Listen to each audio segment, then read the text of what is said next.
hijos entre parientes trae problemas, pero ahí más bien no se sabía ni quién, porque... ¿Ni quién era hijo de quién? No, María Luisa de Parma y Carlos IV tuvieron 6 hijos reconocidos, de 22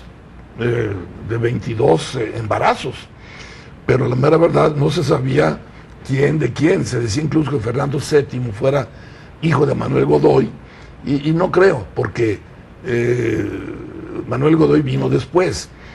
En 1794 María Luisa de Parma va y ve a un joven oficial, le gustó, y siendo ella gorda, fea y vieja, no tenía dientes. Le decían la piruja desdentada a los españoles, imagínense nada más. Entonces, pues qué bueno, tenía ahí su galán, y entonces los acuerdos no se tomaban en el salón de ministros, sino que eran cuestiones de alcoba. Entonces, imagínense cómo estaría. Manuel Godoy mandó 4 virreyes a México, a Nueva España si quiere. El primero fue Miguel de la Grúa y Branciforte, que era su cuñado, y entonces por cuestión de parentesco o cuestión de amigos mandaba a México, pero para acá llegaba lo peor. Si estaba mal en España, acá venía peor. Peor, claro. Eso fue antes de 1808. Pero lo que colmó el vaso fue que en 1794, cuando él tomó y vio que estaba todo muy revuelto, él quiso tener ocupados a los españoles, juntó el ejército y le declaró la guerra a Francia. Él decía, y tenía un motivo, que un año antes habían matado a los reyes franceses, a Luis XVI y a María Antonieta, que eran parientes de Carlos IV. Eran los mismos, eran Borbones, todavía. Claro. El actual es Borbón. Maestro, y regresando un poquito ya a México en ese mismo entorno, recordar esa gesta, ¿hubo grito? ¿A qué hora fue? ¿A qué hora fue la convocatoria? ¿Por qué lo celebramos la noche del 15 para amanecer el 16? Platíquenos un poco de lo que la historia registrada tiene. Que fue el 15, o sea, que ahora celebra el 15 en vez del 16, pues una sencilla razón, por conveniencia. ¿No era porque era el santo, el cumpleaños de Porfirio Díaz? No, pero eso vino después. Pero se empezó a celebrar porque ¿quién iba a asistir al grito en el Zócalo a las 5 de la mañana? Que celebraría el día 16 a las 5 de la mañana. Entonces empezaron a celebrarlo el 11. Pero el primero que lo celebró, en Dolores Hidalgo, fue Maximiliano, de recién llegado a México. Entonces, después, posteriormente, Porfirio Díaz, que entró a México el 23 de noviembre de 1876, empezó con ganas a celebrar el 15 de septiembre como fiesta nacional. Era su santo y su cumpleaños. Y entonces, después de darle el grito y demás, echarle porras a los héroes que nos dieron patria, había una cena, pero tremenda, muy concurrida por la élite. La clase política y comercial, lógicamente. Y todos los potentados. Y además, después del grito se decía que iban al besamanos. Y eso fue una cosa que se usó durante mucho tiempo, o por lo menos así le llamaban, hasta después de los tiempos austeros del presente. Pero sí, don Porfirio tuvo esa celebración, y al día siguiente el desfile militar y todas esas cosas. Entonces sí, realmente son fechas que celebramos y que tenemos desde luego como mexicanos orgullosamente que celebrar, pero muchas veces no sabemos, como es en su programa al empezar, qué, cómo, dónde y con quién.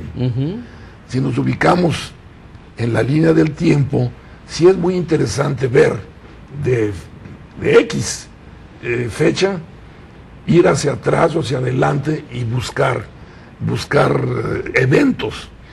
Y aquí en la independencia celebramos el inicio mas no celebramos realmente lo que es realmente la independencia. Sí, porque la independencia, o sea, inició supuestamente la noche o la madrugada del 16 de septiembre, Así es. según la historia. Sí. ¿Y cuándo terminó la independencia? Bueno, terminó la independencia, más bien se consumó, porque la independencia creo que todavía no termina.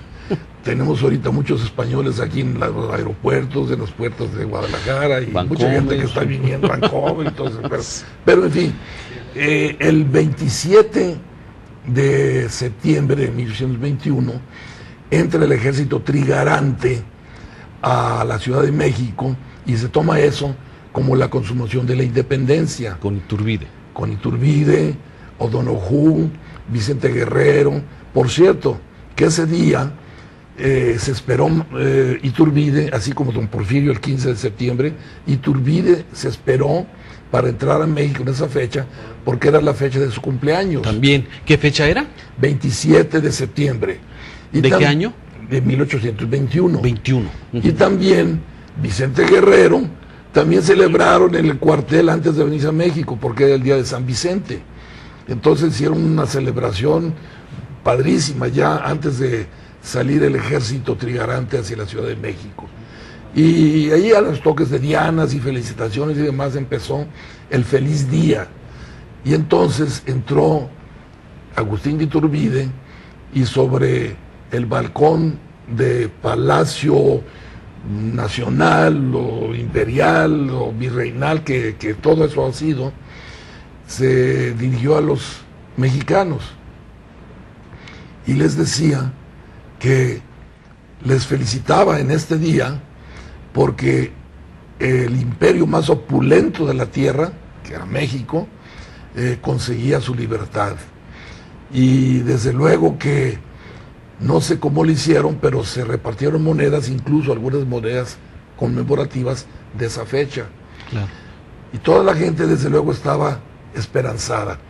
Y en ese momento, o poco después, que fue cuando se coronó Iturbide emperador, México adquirió su más grande latitud. México llegaba hasta los asentamientos rusos en el norte, lo que es más allá de Oregón, ¿No? hasta Sudamérica, que sería Colombia, porque entonces Colombia incluía Panamá, pero lo que es Costa Rica, bueno, todo eso perteneció al Imperio Mexicano. Don Gabino Gainza estuvo allí invitado, y él era el gobernador, el adelantado de España en la Ciudad de México. La coronación la hizo alguien que tiene que ver con Guadalajara, el obispo Cabañas. Él coronó a Iturbide, y antes se había sumado al plan de Iguala y mandó 25,000 pesos para mantener ese imperio de Iturbide. Alguien más también se sumó, que fue un español cruel perseguidor de los primeros insurgentes, Pedro Celestino Negrete, en Tlaquepaque, sumó Jalisco al plan de Iguala y a la independencia de México. Maestro Efraín González Navarro, siempre con muchísima ilustración de esto, pero yo quisiera para terminar preguntarle, mucha gente hoy dice, no hay nada que celebrar, el mal gobierno nos tiene empobrecidos, más de la mitad de los mexicanos en una pobreza, si no de hambre, pero pobreza patrimonial, en donde tenemos pues serias, desde luego, amenazas de que las cosas no se van a mejorar, por lo menos a corto plazo. ¿Qué piensa usted de esto? ¿Hay que celebrar esto o de plano no hay que celebrarlo? Pues mire, yo creo que celebrar es una cosa, estar contentos es otra. Yo creo, ahorita la situación del país nos lleva a pensar en la España de 1808 o antes de Carlos III con Esquilache, que el pueblo harto se levantó, había carestía, había desconcierto. Y ahora tenemos esas cosas, es un caldo de cultivo. Ahora, desde luego, yo pienso que el no seguir a un gobierno es caer en la anarquía. Y eso tampoco no favorece a nadie, no creo que sea bueno. Pero sí creo que debemos hacer oír nuestra voz y hacerles ver que si el señor que está ya manejando y disponiendo del dinero de todos los mexicanos, que está así de ancho, pueda ver a los muy